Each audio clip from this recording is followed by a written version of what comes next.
Hello, नमस्कार, जय हिंद, वंदे मातरम साथियों। स्वागत है आप सभी का आपके अपने यूट्यूब चैनल स्टडी जोन 2.0 में। साथियों, आज हम बात करेंगे एसएससी जीडी एग्ज़ाम के लिए एक और बेहतरीन मॉडल पेपर, जिसमें हम मोस्ट इंपॉर्टेंट क्वेश्चन को सॉल्व करने वाले जो आपके संविधान से लिए गए।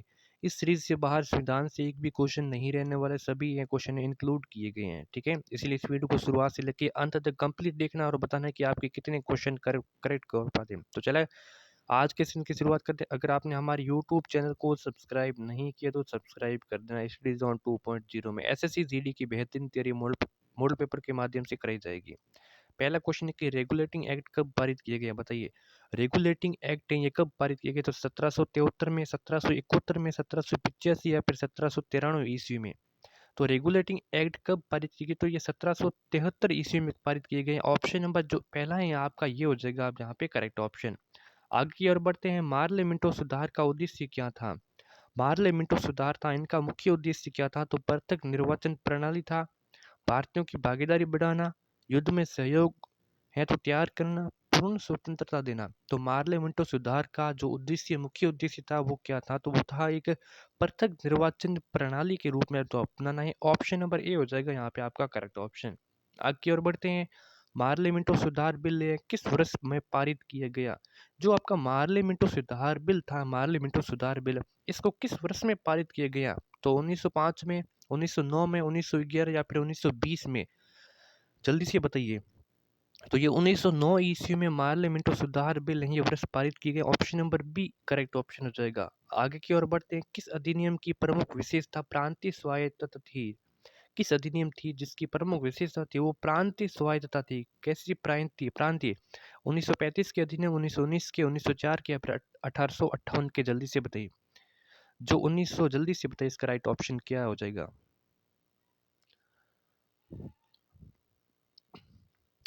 किस अधिनियम की प्रमुख विशेषता थी वो प्रांतीय शासन थी? तो जो आपका प्रांतीय शासन की बात करें तो यहाँ पे आपका करेक्ट ऑप्शन हो जाएगा 1935 का। बिल्कुल 1935 की जो प्रांतीय स्वायत्तता थी। ठीक है, आगे बढ़ते हैं। अगला सवाल है कि क्रिप्स योजना कब प्रस्तावित हुई? क्रिप्स योजना कब प्रस्तावित हुई? जल्दी से बताइए।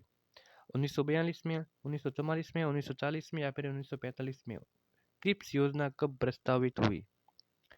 तो ये हुई थी 1942 ईस्वी में। कब? 1942 ईस्वी में क्रिप्स योजना प्रस्तावित हुई थी। ठीक है, आगे बढ़ते हैं। अगला सवाल है कि कैबिनेट मिशन योजना कब प्रस्तावित हुई? अब बताना है कि कैबिनेट मिशन योजनाएं ये कब प्रस्तावित हुई थी?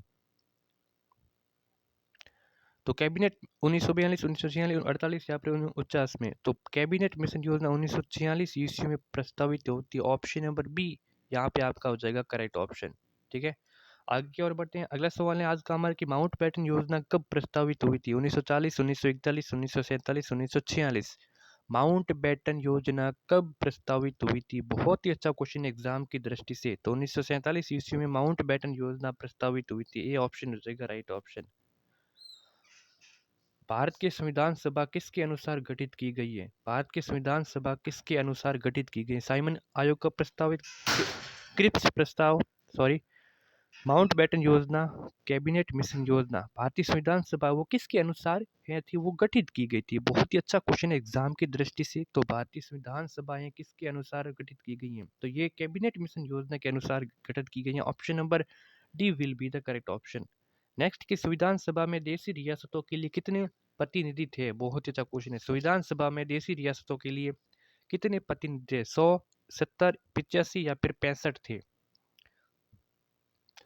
भारतीय संविधान सभा में जो देशी रियासत थी वो 70 थी। कितनी थी? 70 थी। ऑप्शन नंबर बी हो जाएगा यहाँ पे करेक्ट ऑप्शन। नेक्स्ट क्वेश्चन है कि पुनर्गठित संविधान सभा में विभिन्न प्रांतों के लिए कितने प्रतिनिधि थे?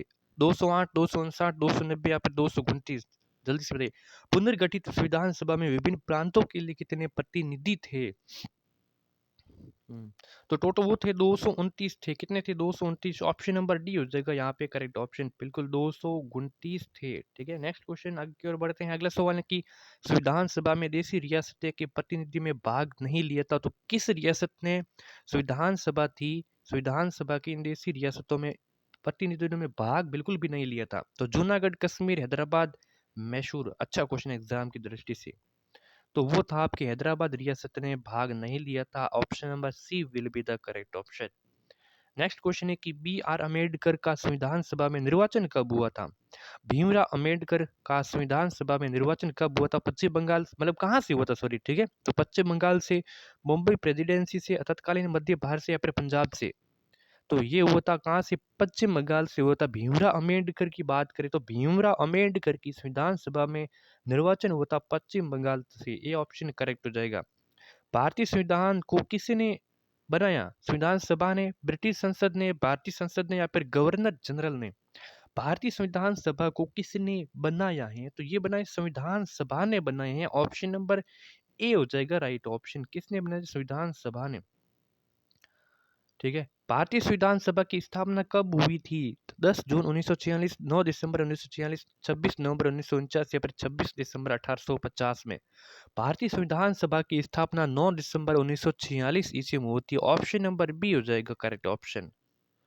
आगे की ओर बढ़ते हैं। संविधान सभा का प्रथम अधिवेशन कहाँ हुआ था? मुंबई, कोलकाता, लाहौर, दिल्ली।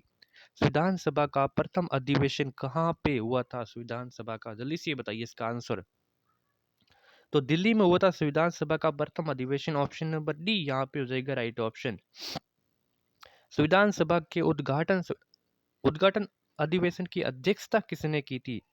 बिल्कुल अच्छा क्वेश्चन है। संविधान सभा का उद्घाटन हुआ था, उस समय इनकी अध्यक्षता किसने की थी? जो सिर्फ अस्थायी अध्यक्ष बने थे सिर्फ 2 दिन के लिए। तो पंडित जवाहरलाल नेहरू, सच्चिदानंद सिन्हा, बी आर अम्बेडकर या फिर डॉक्टर राजेंद्र प्रसाद। तो सभी को पता होगा कि वो सच्चिदानंद सिन्हा थे जो 2 दिन के लिए अस्थायी अध्यक्ष बने रहे थे। Option number B correct option हो जाएगा। संविधान सभा, ठीक है, यहाँ पे संविधान सभा के स्थायी अध्यक्ष कौन थे?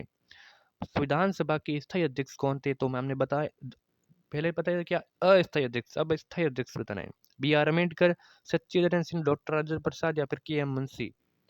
देखिए यहाँ पे संविधान सभा के स्थायी अध्यक्ष की बात करें तो यहाँ पे हो जाएगा डॉक्टर राजेंद्र प्रसाद। ठीक है, डॉक्टर राजेंद्र प्रसाद। ऑप्शन नंबर सी हो जाएगा करेक्ट ऑप्शन।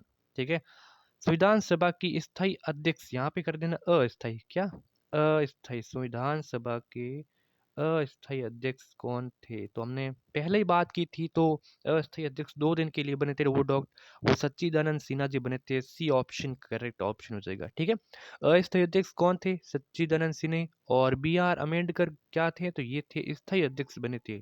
ठीक है, स्थायी अध्यक्ष। ठीक है, इनको 11 दिसंबर 1946 को बनाया गया। विधा ठीक है, संविधान सभा की प्रारूप समिति की नियुक्ति कब की गई है? संविधान सभा की प्रारूप समिति की नियुक्ति कब की गई? 29 अगस्त 1947, 29 अप्रैल 1947, 11 जून 1947 या फिर 16 दिसंबर 1947।